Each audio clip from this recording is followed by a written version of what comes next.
Welcome back to another video. The hunt for the 30 continues, and I'm really super excited about this session because if there's a place where you want to go and catch a 30, you want to go fishing at the place that is named the Home of the 30s. We are at Orchid Lakes in Oxford.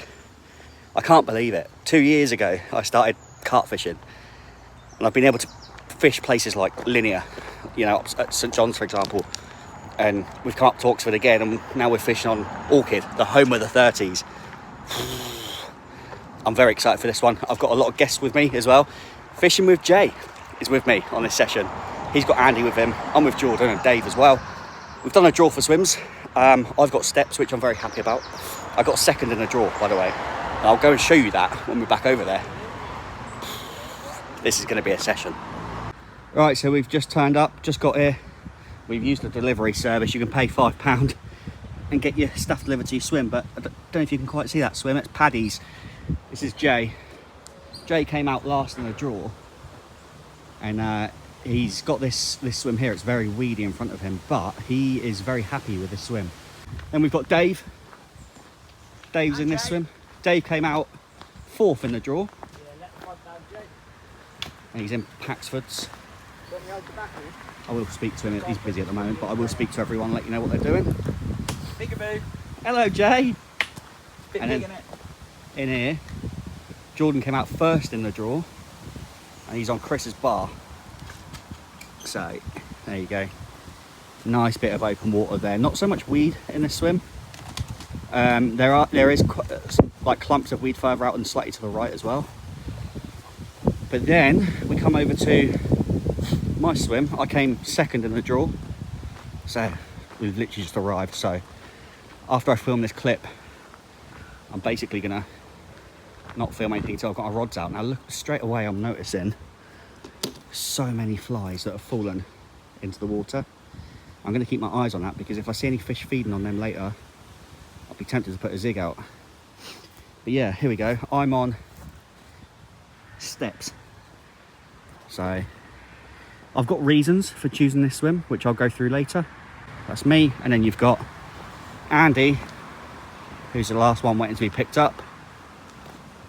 He come out third. And this, do you know what? I nearly chose this swim. He's in Powley. I was so close to picking this swim. He's got so much room, so much space.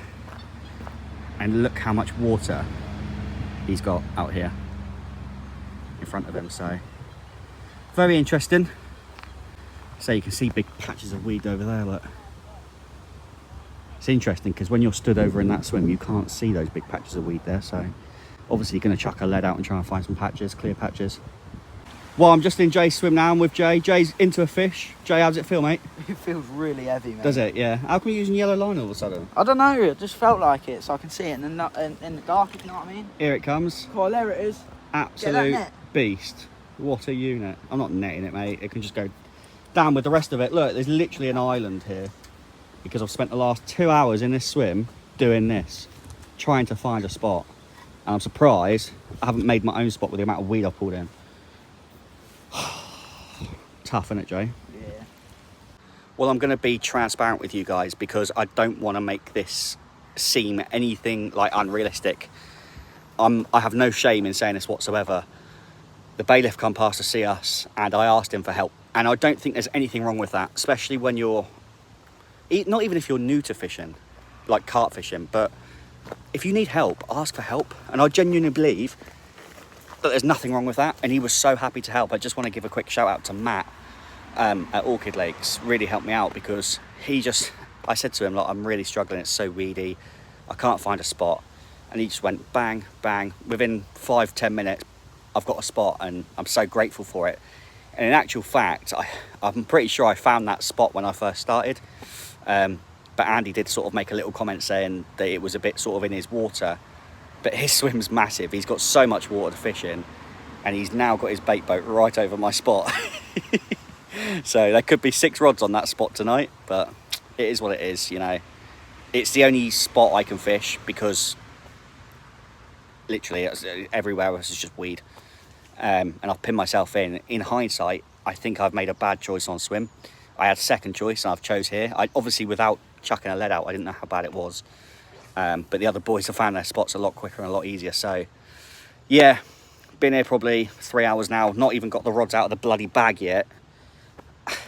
I'm going to get set up and I'll catch back up with you when I get the rods out. I'm going to get some spods out as well, so I'll probably film myself doing a little bit of that. This video has got off to a really bad start. This session's got off to a really bad start. Honestly, it's one of them sessions where everything that can go wrong is going wrong, apart from, touch wood, I don't want to say it, I'll phrase it a different way. I've still got my spom. I've just put out, I was trying to put out 10 spoms of sweet corn, 10 spoms of house pellet, and 10 spoms of my boilie mix. But someone come over and started talking about, I lost count. I don't know how many I've put out now.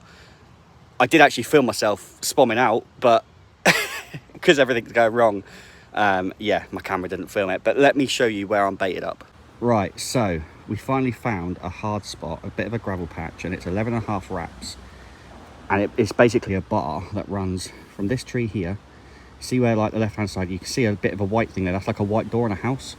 But yeah, this tree here in line with this, 11.5 wraps, and it runs all the way across too. You can see some, like, see the high tree there? There's two darker trees, but that high tree there, it runs across there. So from there, all the way across to there, there's a bar. So I'm going to put one rod here, one rod here. And then with the third rod, I'm either going to put it here, or I'm going to chuck a cheeky little zig down here. Only because there's bugs in the water, which haven't been, I'm not seeing any signs of fish there. But I'm tempted to put a zig there and just see if anything comes in close. It might come in and feed on some of them bugs. I'm not sure yet. I'm going to get 2 rods on that spot, and then I'm going to decide after that what I'm going to do with my third rod. Well, there they are, the rods, looking keen.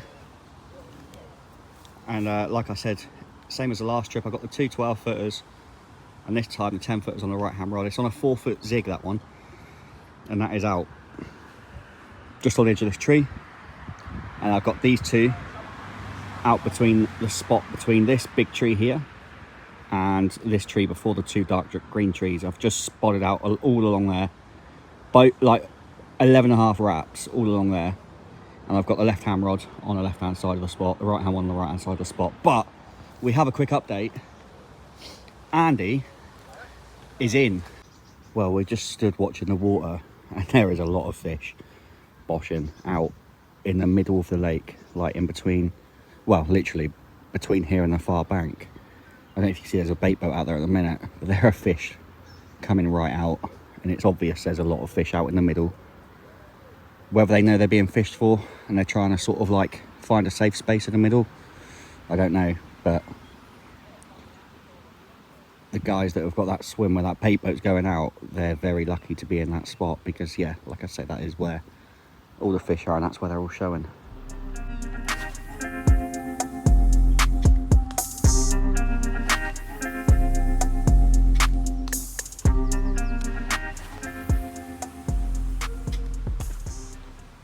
Well, what happened earlier with Andy's fish was, it was a trailer, wasn't it, Andy? It was, mate, yeah. It was a trailer, and as he brought it in, it was covered in weed anyway. The guy fishing to the left of Andy, he's lost how many? 4? 4. He's lost 4 fish, dragging them through the weed. Yeah, the fishing's not easy here. Trust me, it's not going to be easy. You know, even if we hook up, I'm only fishing 11.5 wraps. Even if I hook up there, I know there's a massive there's a massive bed of weed to get it through, to get it even close to the net. So it's going to be a bit of a struggle if we do hook up, but we are going to drop the leads. I think that's vital, especially when you're fishing a weedy lake like this. Get rid of that lead, get the fish up in the water, and try and get him over the top as quickly as possible. But yeah, bit crazy, but that is it. We've had some food now. Rods are looking good. I'm going to probably change that zig. I'll probably read it in, chuck it out a little bit further. But the middle rod and the left-hand rod I'm not going to touch now for the rest of the night. I'm happy with them. I've just put out some more spod over the top of them. Probably done about 10 spots of sweet corn and 5 or 6 spots of my boilie mix. And that's it now. So, yeah, we'll see how tonight goes. Hopefully it switches on. And if not, I guess we'll just keep trying and see what tomorrow brings. The night is drawing in, and the alarms are looking good. The rods are looking good. And I'm surprised, to be honest with you, that none of us have had a fish today. We've got, what, quick maths, 3 times 5, 15 rods out between us. And the conditions have been perfect, but none of us have had a fish. And it has surprised me, but maybe they get their head down tonight. I'm going to get my head down. I think we're about 11:15 now. So we're here for 2 nights. This is night number 1. We got the whole of tomorrow. And then Saturday night, we're off Sunday morning. So yeah, come on the Carp. Come on the Parker Baits. Come on, Billy Black Sabre. Good morning. It is 8 o'clock in the morning. We had a lot of rain last night. I don't know if you can see the rain on the rods. But yeah, no bites, no fish to report.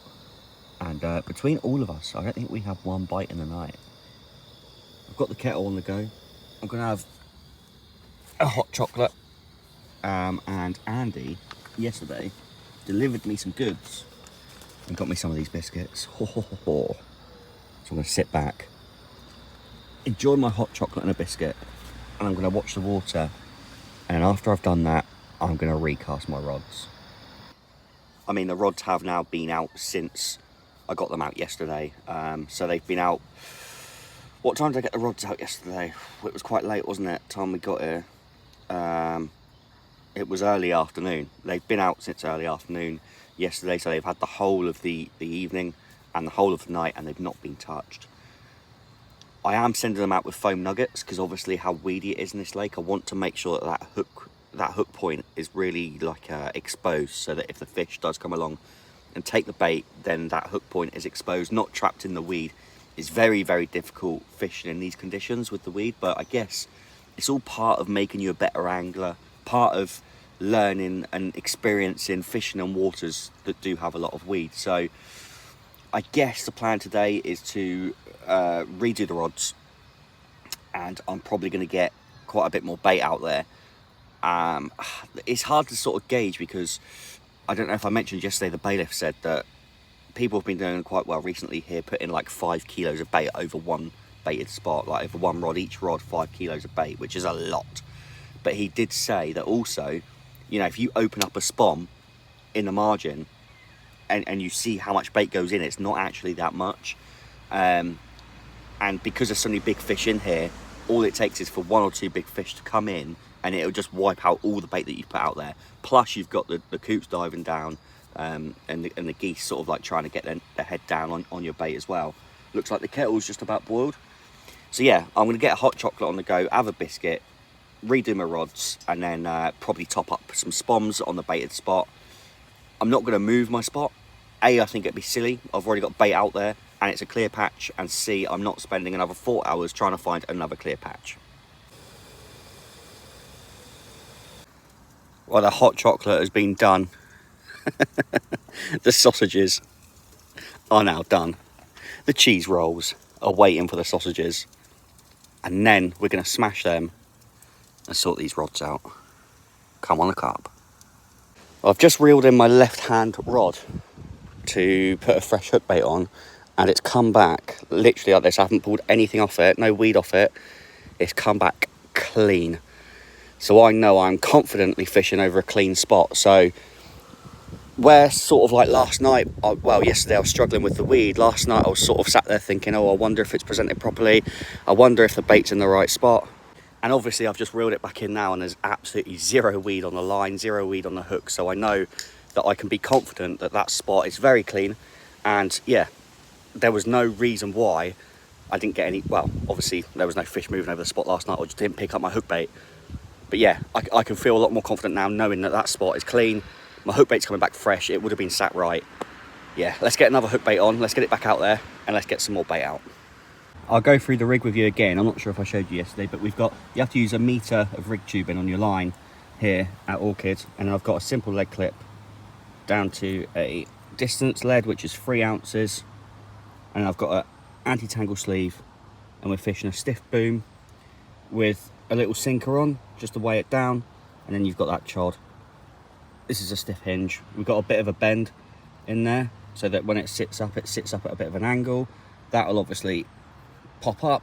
I mean, it'd be easy to show you if I grab the pop up without trying to get a hook in my finger. We were using washed out pink, we're now using white. And that will sit on the lake bed like that. And then the pop-up will obviously pop up like that. And you can see the little bend in the chod section. I need to adjust that slightly. It will sit up like that, and then it will make it more aggressive. So if a fish does move over it and pick it up, the angle of the hook should, or the bend in the chod section should angle the hook into the fish's mouth for a better hook hold. And there you go. Let's get it back out. Of course, it goes without saying, a bit of Parker bait spray. Parker Baits bait spray. Parker Baits bait spray. And that'll go obviously over the hook bait, and then we get our foam nugget on and chuck it out at 11.5 wraps. Also, the wind has changed. It's now drawing down into this corner where Jay's fishing down there. So will that pull the fish out of the middle areas of the water and bring them down this way? Let's hope so. Fingers crossed. I've just recast both my rods, or two of my rods, two of my left hand longer rods. And the left hand one has been out for 2 minutes, and I've just got 2 beeps on that. It's funny because when I reeled that one in, the bait was gone, so I don't know whether I've been done. I don't know if there's crays in there that have taken it off, or smaller fish that might have taken it off. But that's on the wafter. That's gone back out, and 2 minutes later, I've had 2 beeps. That was weird. I'm also going to get the zig on, and I'm going to put the zig over that spot as well. So I'm going to have all 3 rods on that spot because I know it's a clear patch. I was fishing that zig to the right under that willow tree, but it's too weedy in there. Every time I'm bringing it back in, I'm getting weeds. So I just want to fish all 3 rods on a clear patch.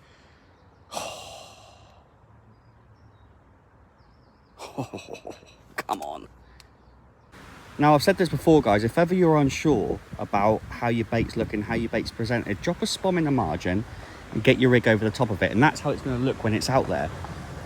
Obviously, try and do it when the ducks and the geese aren't looking, because you don't want them coming in and messing about by the end of your rods. But I don't know if you can see that. Let me move it into the shadow. So that's 1 spom of sweet corn. And I don't know if you can see there. Yeah, you can. You can see my pink pop up right there. I've changed my rig over. And basically, I'm putting them both on a stiff hinge. One was already on a stiff hinge, but this one is going on a longer hinge, so it sits up above the weed more.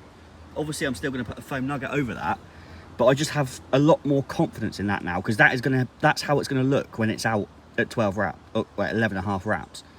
The reason why I say 12 wraps is because, like, you got to think as well, when you spod, your spod hits the water and the bait falls directly down like that. Whereas when you clip up, if you clip up to, say you spod at 11.5 wraps, right? The spod hits the water, the bait drops straight down. If you clip up your reel to, like, you're going to cast out your rig on to 11.5 wraps, when you hit that clip, the bait will, obviously, your lead will hit the water, and as it comes down, it will naturally just slightly pull back because you're on the clip. Do you see what I mean? So it's always best if you're fishing, like, it depends. The further distance you go, the more you have to sort of come back. But I'm fishing between, I'm spodding out at 11.5 wraps, and I'm fishing between 11 3/4 and 12 wraps, just sort of like so it comes back in. And as long as it's, I don't need it to be directly on top of the bait. As long as it's in the vicinity, I'm happy with that, because I have heard so many times people say to me, the bigger fish eat around the edge of your spot. So I know the size of the spread that I've got out there. I've got like almost like a snooker table size of bait out there. And I'm fishing 2 rods over that spot. They might not be in the middle of the spot, but they're just slightly on the edges of the spot. But I know they're out there, same direction, same amount of wraps. It's all there.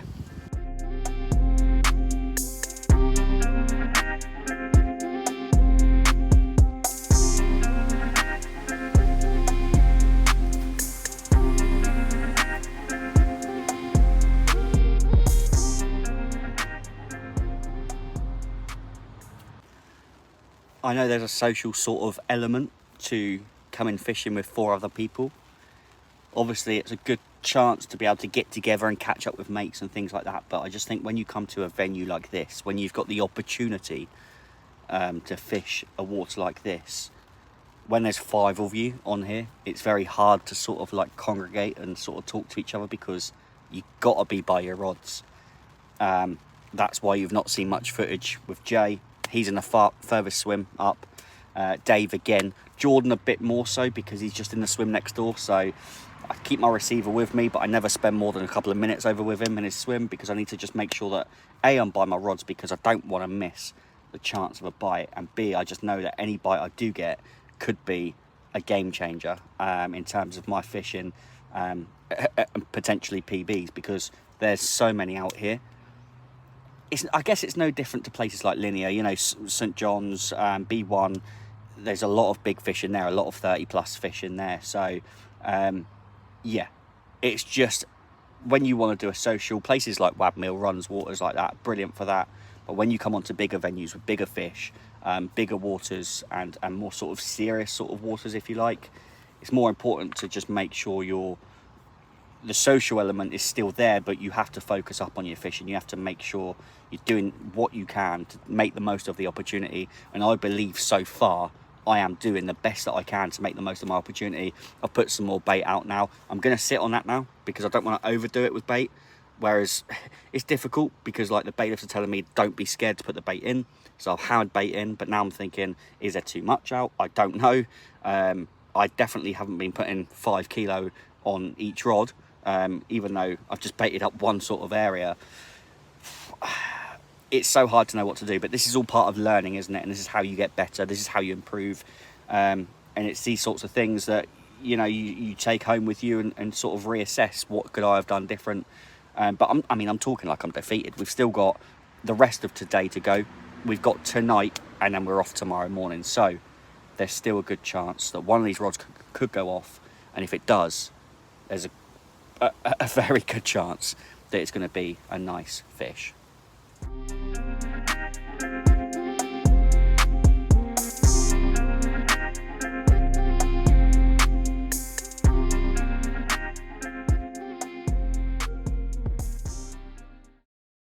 I'm not joking when I say this, right? My left-hand rod is out on the spot over there, 11.5 wraps. There was a fish, right? And it come out and it went back down. And I was like, oh, okay, that's interesting. Showed right on the spot. Let's say 3 or 4 minutes later, it came up, went back down. And I was like, okay, that's interesting. Literally about 30 seconds after the second time it come up, it just went up and up again. 4 times it came out in about 5 minutes, right over my left-hand rod. And it was about 10 minutes ago. So there's a fish on my spot. Well, there was a fish on my spot on the left-hand rod. Now, all I want to say is, guys, what would you do? Let me know in the comments in this situation. When you've got fish showing on your spot, would you put more spods out, or would you leave it? Because I don't want to start spodding out and scare the fish away. He's obviously come into the area. Whether he's feeding or not, I don't know. It's just interesting that he's on the surface. Yes, my bait's on the bottom, but why is he jumping on the surface of where my baited spot is? In a situation, what would you do? Would you spod more out? Or would you sit and wait? Or, like, it's hard to know what to do in that situation. So let me know in your comments what the thoughts are. Is when you see fish jumping on your spot, what do you do? And what I am going to do is I'm going to put all 3 rods out on zigs tonight, because there's a guy to the left of Andy and he's now had 6 fish and lost 6 fish, which is crazy. And yes, okay, I don't really want to catch 6 and lose 6, but all of his takes have come on 3-foot zigs, which is interesting because he's saying he's getting fed up with the weed. So what he's doing is he's putting zigs on, he's casting like 3-foot zigs, he's casting over the top. And basically that weed is like a low-lying weed where he's fishing on his spot. So even though I've got a clear spot, if there is any weed there, if I put out like a 3-foot zig, the lead's gonna hit the floor, the zig's gonna be up in the air and hopefully above the weed. And if the fish are congregating above that low-laying weed, we could be into something. If he's had 6 fish, 6 runs, all on zigs, I'm gonna get onto zigs. I know I've had 1 zig out and it's had nothing. I've had 2 bottom baits out, they've had nothing. Yeah, I don't know. It might have to be a zig kind of evening.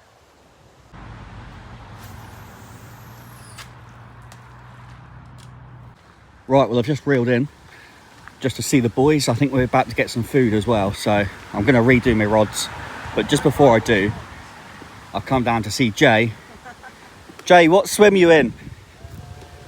Paddies. You were last in the draw, weren't you? I'm happy with it, mate. I've just seen another fish show out to the right. To be fair, there has been fish showing here since you've been here. I was just saying to the camera, not being able to catch up with you much on this video because obviously where I'm in that swim up there, you're all the way down here. Yeah, got to reel the rods in if we want to come see each other, don't we? But well, that's what I've done now because I'm just about to redo them, Yeah. and obviously Jordan's gone to get the food, so I think I'm going to chuck them out and then I'll sit down and get some grub. But here's Jay. So what's your how are you getting on, mate? Obviously we're all not doing too well, but what, you got 3 rods? You lost the spawn. Yeah. Tell us where you're fishing, mate, and what rigs you got on and stuff like that. That's gone a bit to the left. Oh, you hit the clip, good lad. There's a big spot out there, probably about 7 foot in length. So I've got two rods from that, one on an OG fish wafter with a little OG fish 12mm match the hatch pop up on top, and then the other one's literally just on the 12mm OG fish. And who's this? That's Bosch. Bosch the bank saver. Yeah. Right hand rods just on a little solid PVA bag, OG fish wafter, just out to the right, probably about 8 wraps. Yeah. These ones are 11.5. And it's weedy out there, isn't it? Yeah, proper weedy. Right, Jordan's got the food. Right, so this is Dave's swim. We're in Paxford's. How you getting on, Dave? Blanking, mate, at the moment. Yeah, we all are, mate. We all are. Struggling? Is it weedy out there? Yeah, very weedy. Yeah. But got the rods out, we're fishing. Got to It's stay all good. positive, haven't we? Yeah. You got a couple on the same spot, have you, or? Yeah, 2 on the same spot, 1 a bit further out. Yeah. Yeah. So Wow, look at this. We got a kebab wrap with halloumi in, and I've got some chips down there. With ketchup on. Open that. Look at that. We've got an empty pod. We are got to be off in the morning, so we are going into the last night now. It's the evening's kicking on. The zigs haven't worked, the chods haven't worked. Like the stiff hinge is it's not worked. Okay, so what I'm going to do now is I'm going to get my lead back out there. I'm going to find exactly where that hard spot is. I'm going to get a lot of bait out there because I don't know. I have been putting bait out, but I just feel like it's the last night. I'm going to try and make something happen. I'm going to hoonie a load of bait out there. If I ruin the spot, I ruin the spot, but I'm not being funny. It's not producing anyway, so what have I got to lose? I'm going to get all 3 rods, wrap them up tight, fish them, all 3 of them tight on the same spot. It's the last night. I've got to try and make something happen. That's what we're going to do. And like I say, fingers crossed, come on, the carp.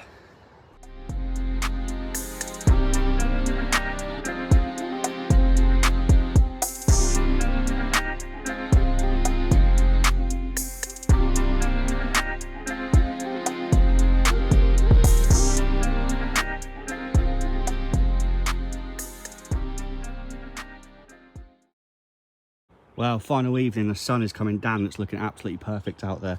I'm just going to quickly show you the 3 rigs that are going out for the night, and they're going to stay out there until we pack away in the morning. I've basically got all on 3-ounce distance leads with anti-tangle sleeves, simple lead clip set up, and we've got the first one on the left is a fruit and nut wafter with a yellow topper on a D-rig. The middle one is a OG fish wafter on a D-rig with a yellow topper again, and then the third one is a Parker Baits OG fish white pop-up, which has been out there, but it's only been out a couple of hours to be fair, and I've just dosed it. I mean, I could put a fresh one on, but I've just dosed it in the Parker Baits bait spray. Now my hands are going to stink. Guys, if you want to get yourself the freshest bait in the game, 10% off your first order with Parker Baits with code southcoastangler at checkout. Enjoy.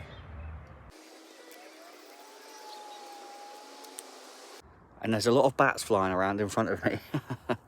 But yeah, it's mental. I mean, I knew it was going to be a tough session. The camera lighting, it was really bad on here. It's really dark, but yeah, I knew it was going to be a tough session. I did think that we might have had 1 or 2 fish between us. It's been a lot harder than we imagined. It's been a lot weedier than I thought it was going to be.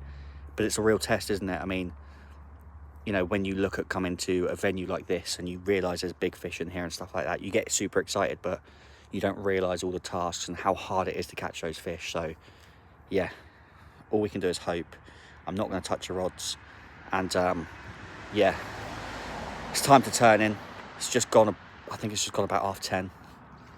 So I am going to turn in. Going to pack a few bits away, because like I say, we've got to start packing away quite early in the morning. We're off at about 9:30, I think it is. So yeah, all we can do is hope. And sorry that this video couldn't have been as good as I hoped for, as good as I wanted, but that's not to say that it's over. It could all change in a jiffy. Well, it's 3:20 in the morning, and my right hand rod, which is my 10-foot rod, which is on that blue alarm, in the last few minutes I've had 2 occasions where it's had 2 beeps. I'm wondering if it's going to rip off. Pretty sure it's the fruit and nut wafter with the yellow topper. What a beautiful Oxford morning, and I'm waking up to a view like this. Sun is beaming in my face. Absolutely stunning. But I am, unfortunately, fishless.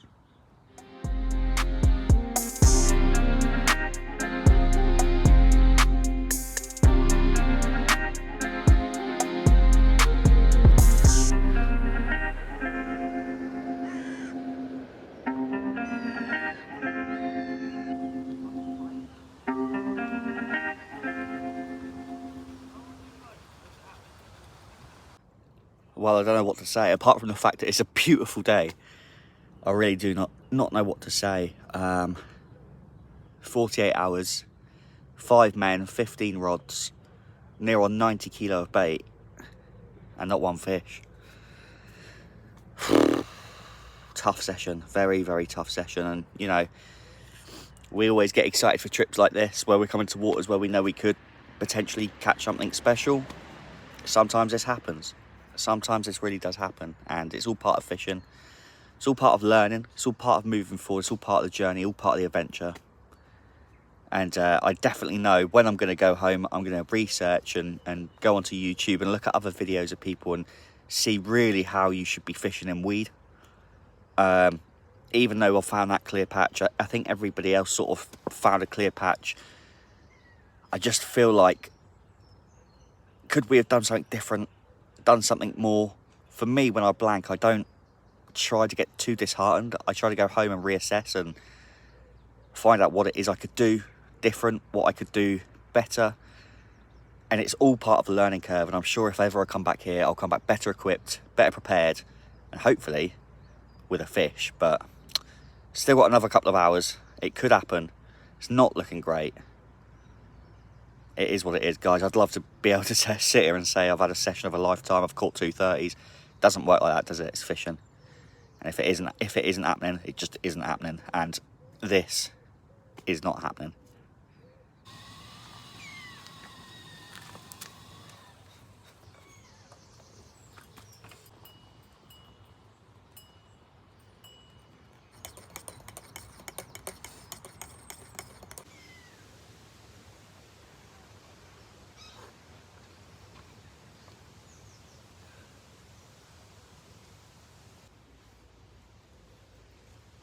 I just had an interesting conversation with one of my mates on Instagram, and I was just saying, like, this lake is like a proper lake, a proper carp fishery for proper carp fishermen, not like a noddy YouTuber like me.